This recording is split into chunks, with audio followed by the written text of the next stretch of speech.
जय श्री हरि भक्तों, स्वागत है आपका हमारे इस चैनल आत्मा के सफ़र में। देखिए, एक बहुत ही महत्वपूर्ण विषय पे मैं बात करने वाला हूँ आपसे कि कर्म रहस्य किस प्रकार से होते हैं और कर्मों का बंधन किस प्रकार से एक मनुष्य के जीवन से जुड़ जाता है। देखिए, वर्तमान समय में ये वर्तमान स्थिति में देखा जाए तो आज का समय कर्म प्रधान है, ना कि जन्म आधारित। अर्थात कहने का तात्पर्य ये है, अगर आप ऊंचे कुल में जन्म ले लेते हैं तो ये कहना सही नहीं रहेगा कि नहीं, हाँ आप बहुत बड़े होंगे, कहीं ना कहीं आपने ऊंचे कुल में जन्म लिया है तो वास्तविकता से आप बहुत बड़े खिलाए जाएंगे। अब तो आज के समय में ये नहीं रहा। अब है सिर्फ और सिर्फ कर्म, अर्थात आप अपने कर्मों द्वारा पूजे जाएंगे। आप अपने जाति या वंश का यहाँ पर महत्व बिल्कुल घटा दिया गया है। जाति वंश का महत्व घटाया गया है और कहीं कहीं पर अपवाद देखने को मिलते हैं, वर्तमान स्वरूप में देखने को मिलते हैं और काफ़ी बड़ी मात्रा में भी देखने को मिलते हैं। अब यहाँ पर क्या हो गया है, यहाँ पर कर्मों को समझते हैं हम। देखिए, कर्म बंधन में किस प्रकार से एक साधक बनता है, एक व्यक्ति बनता है। देखिए, अगर आपके पूर्व जन्मों में कुछ ऐसे कार्य है जो कि आपने बहुत ही अच्छे किए हुए हैं, बहुत अच्छे हैं, लोगों के हित में, लोगों की सेवा में कुछ अच्छे कार्य किए हैं, लोगों के मुंह से दुआ निकली है, कुछ अच्छे वाक्य निकले आपके लिए, अच्छे शब्द निकले आपके लिए, तो क्या हुआ कि वो अच्छे कर्मों में संचित होकर मन वाणी से और अपने फिजिकल एक्टिविटी से जो भी किया हो आपको, वो सब संचित हो गया। एक तरह से संचित होने के पश्चात अगर उस जन्म में वे आपको नहीं मिलता है तो वो आगे के लिए बिल्कुल तैयार रहता है। तो उसी के अनुरूप आपको उसी स्थान क्षेत्र में आपको कहीं ना कहीं अच्छी जगह, अच्छे कुल में आपको जन्म मिल जाता है। देखिए, कुल का मतलब आप समझिए कि आपको, जैसे आप कोई चीज़ बहुत अच्छी लग रही है, आज भक्ति है, जैसे साधक भक्ति करना चाहता है, परमात्मा का स्वरूप देखना चाहता है, उस जन्म में नहीं हुआ तो उसी अनुरूप उसको आगे का जन्म मिल जाता है, अच्छी जगह बिल्कुल, जहाँ पर उसको ज़्यादा स्ट्रगल करना नहीं पड़ता है, उसको वो वातावरण बनाना नहीं मिलता, वातावरण नहीं बनाना पड़ता, वे बिल्कुल बना बनाया मिलता है उसको, ऐसी जगह उसका जन्म हो जाता है। अब देखिए, कर्मों का इतना महत्व है कि इसमें कई प्रकार से है, संचित कर्म है, प्रारब्ध जुड़ा हुआ है और काफ़ी हद तक। अब देखिए, मेरा सिर्फ और सिर्फ इस चीज़ को बिल्कुल सरल भाषा में बताने का आपके सामने मैं प्रस्तुत कर रहा हूँ कि इसको सरल कैसे बताता हूँ। अब आप ध्यान से सुने, मैं इसको सरल कैसे बनाना चाह रहा हूँ। देखिए, अगर आपने आज की वर्तमान में कोई गलत कार्य कर दिया है और उसको आप देखिए, वर्तमान में आप जो गलत कार्य करते हैं तो तुरंत प्रभाव से आपके साथ कुछ गलत नहीं होता, ये आप समझ सकते हैं और आपको ये पता भी चल जाता है कि मैंने कुछ गलत किया है, किसी के साथ अहित किया है, किसी के साथ धोखा कर दिया है, कहीं पर मैंने चोरी छिपे से मैंने लाखों की धांधली कर दी है, हजारों रुपए मैंने चुरा लिए हैं, कुछ ऐसा हेर फेर कर दिया, आपको ध्यान है ये चीज़ और आप अंतर्गत थोड़ा चतुराई दिखा रहे हैं। आपका जो चतुर मन है ना, बुद्धि आपको कह रही कि नहीं, बहुत अच्छा काम कर दिया, अब तो तू ऐसे तो बहुत लखपति बन जाएगा कुछ समय पश्चात। तो तदुपरांत क्या होता है कि ये जो संचित कर्म है ना, ये संचित हो गया आपके, बहुत ही भयंकर रूप लेगा, या आने वाले समय में ये बहुत ही भयंकर और विकराल रूप लेगा। आप इसकी कल्पना नहीं कर सकते हैं कि आने वाले समय आपके लिए कितना दुखदायी हो सकता है, इस चीज़ की आप कल्पना भी नहीं कर सकते। इसलिए, और दूसरी ओर देखिए, दूसरी ओर आपने क्या किया है कि आप एक बहुत अच्छे कार्य को, एक बहुत ही अच्छे कर्म को किए जा रहे हैं। आप अपने परिवेश में जो आपको एक तो उत्तरदायित्व मिल चुका है, आपको परिवार में अगर माता पिता की सेवा है, किसी बड़े बुजुर्ग की सेवा है, और या फिर किसी परिवार का संचालन है, पिता के रूप में है तो पिता बनकर, मुखिया बनकर अपने परिवार का कर्तव्यपूर्ण रूप से उत्तरदायित्व को पूर्ण रूप से निभाना, एक परिवार का जितने भी आपको मिले हैं कि भाई आपके ऊपर भाई 5 जनों का कार्यभार है, तो उनका बहुत ही अच्छे तरह से ईमानदारी पूर्वक कर्तव्य पालन करते हैं। तो ये भी बहुत, देखिए इसके लिए आपको कुछ अलग नहीं करना है, किसी अलग प्रकार की पूजा नहीं करनी है। गृहस्थ सबसे बड़ा आप माने कि सबसे बड़ा कर्म है और सबसे बड़ी पूजा है गृहस्थ जीवन।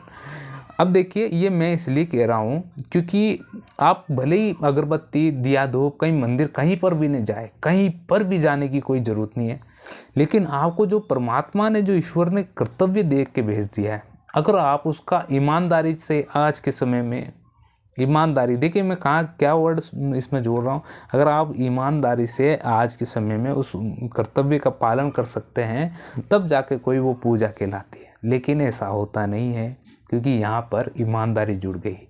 ईमानदारी कैसी है? देखिए ईमानदारी जहाँ जुड़ती है तो वास्तविकता से क्या होता है कि आपको अपने कर्तव्य का परिपूर्ण रूप से उसका पालन करना पड़ेगा। और यहाँ पर हम करते नहीं हैं, कहीं कहीं तो थोड़ी चतुराई हम भी दिखा देते हैं कि नहीं यहाँ पर ये सेवा हो रही है तो यहाँ पर आप कुछ गड़बड़ करते होती है, ईमानदारी से नहीं हो पाती।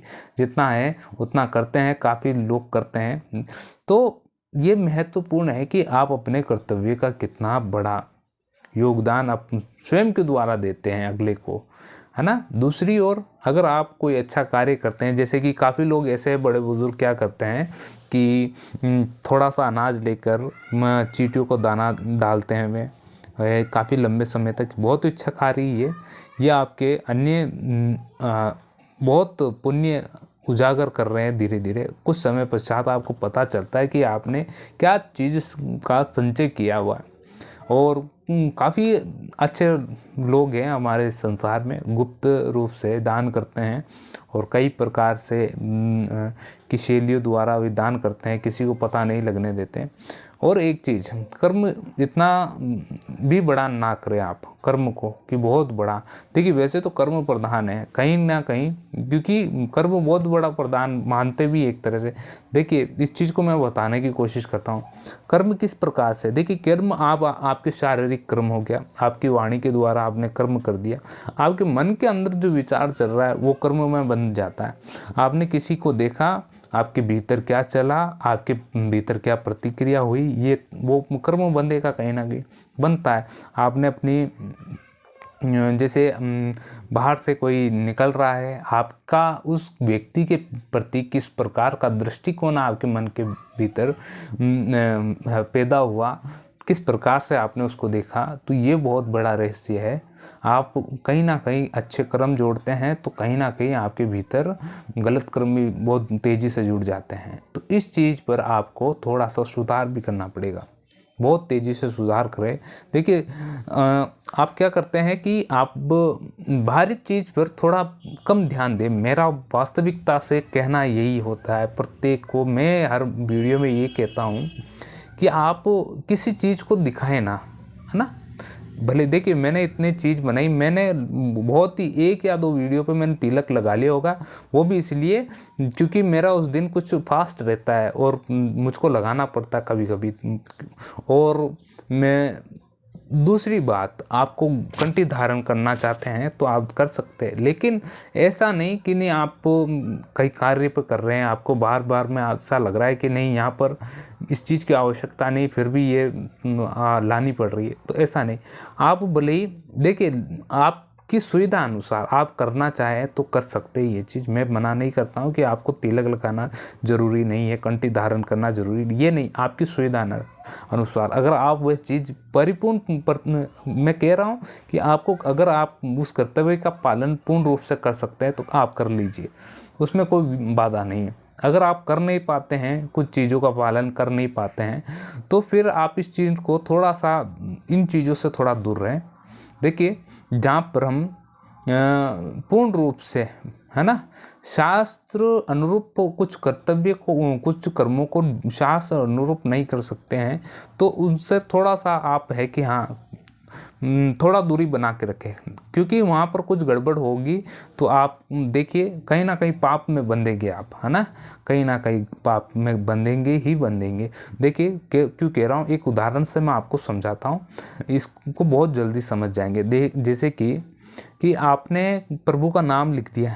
कभी लोगों की आदत रहती है, हाथ में पेन लिया तो उन्होंने ईश्वर का नाम लिख दिया, जैसे राम का नाम लिख दिया, कहीं पर भी लिख दिया, तो दोष होता है ना, दोष होता है कहीं ना कहीं। गलत चीज़ों गलत जगह ना लिखें, किसी ऐसी चीज़ में ना लिखें कि वो अन्यत्र नीचे पड़ी रहे फिर आपके पैरों में आए। दूसरी चीज़, आप कंठी धारण करते हैं, कंठी धारण करने के पश्चात क्या होता है कि आपका जो हाथ है ना, हर समय पवित्र नहीं रह सकता। आपके हाथ चारों तरफ जाते, कान में, आंखों में, इधर उधर चारों तरफ, फिर तत्पश्चात आप अपनी बालक को छूते हैं, है ना। तो इन चीज़ों का थोड़ा बहुत ध्यान रखना पड़ता है। अब देखिए महत्वपूर्ण बात कहाँ पर है। देखिए ईश्वर ने आपको एक बहुत सुंदर चीज़ दे रखी है, वो है आपके अंदर विवेक। अगर इस चीज़ पे बहुत बेहतरीन रूप से काम कर लिया जाए प्रत्येक व्यक्ति द्वारा, तो इससे आप क्या कुछ नहीं कर सकते। मेरा सोचना ये है कि अगर आप इसको बहुत ही अच्छे तरह से काम में लेते हैं, बहुत ही अच्छे तरह से काम में लेते हैं, तो आपका व्यक्तित्व कितना गजब का हो सकता है। आपका जो दृष्टिकोण है इस संसार को देखने का, वो कितना अच्छा हो सकता है।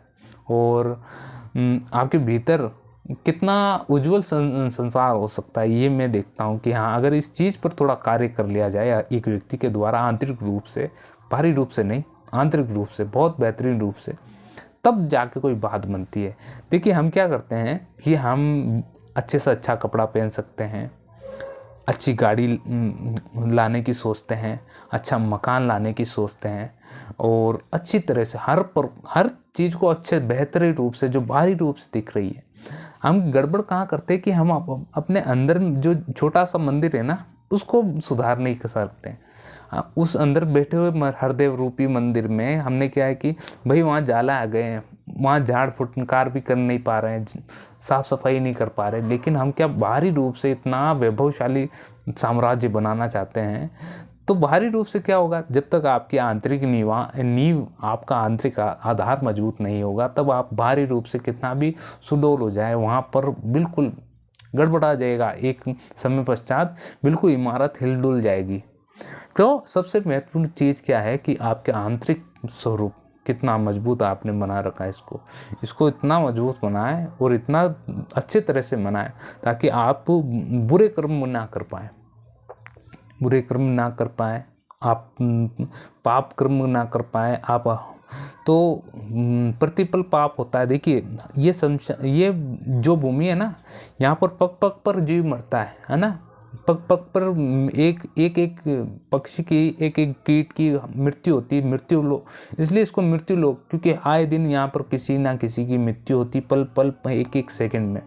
तो हर जगह मृत्यु खाना है यहाँ पर, हर जगह बूचड़ खाना, एक प्रकार से यही एक शब्द है कि यहाँ बूचड़ खाना, कोई ना कोई मरेगा यहाँ पर।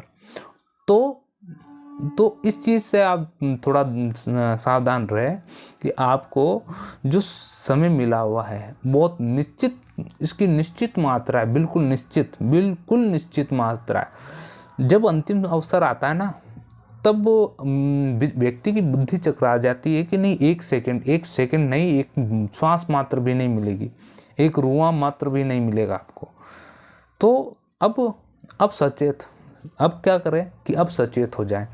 जहाँ से भी आपको लग जाता है, जहाँ से भी आपको वाणी सुनाई देने लग जाती है कि ये कोई सचेत कर रहा है ना, आपके शरीर को नहीं, आपकी आत्मा को सचेत कर रहा है, तो क्या है कि आप सावधान हो जाए, उसी समय सावधान हो जाए, सावधान होके थोड़ा सा विश्राम करके उस चीज़ पर मनन करें कि आपको वास्तविकता से करना क्या है, वास्तविक रूप से करना क्या है। भाई जो भी स्थान पर है, जिस स्थान पर है, जो कर्तव्य क्रम मिल चुका है, उस क्रम को बिल्कुल ऐसे कीजिए जिस प्रकार से परमात्मा ने आपको दे दिया है, भगवान ने आपको दे दिया है। अब आपको दे दिया है कि आपका एक स्वरूप पिता के रूप में है, आप उसको कर्तव्य माने, पूजा मान के करें कि इसको बहुत अच्छे तरीके से निभाना। पिता यानी मेरे बच्चों में अच्छे संस्कार बनने, पत्नी धर्म भी आ जाता है उसके अंतर्गत, पत्नी को भी अच्छे तरह से रखना है। जहाँ जहाँ पर व्यवस्था की कमी लगती है वहाँ वहाँ पर उस कमी को पूर्ण रूप से भरना है, अर्थात हर प्रकार की व्यवस्था करनी है। दूसरी, आपको जो जहाँ जहाँ कमी लगती है उस कमियों को भरना है हर क्षेत्र में। पिता का जो एक पैराग्राफ बनता है वहाँ पर आपको पूर्ण निपुण होना है पूर्ण रूप से।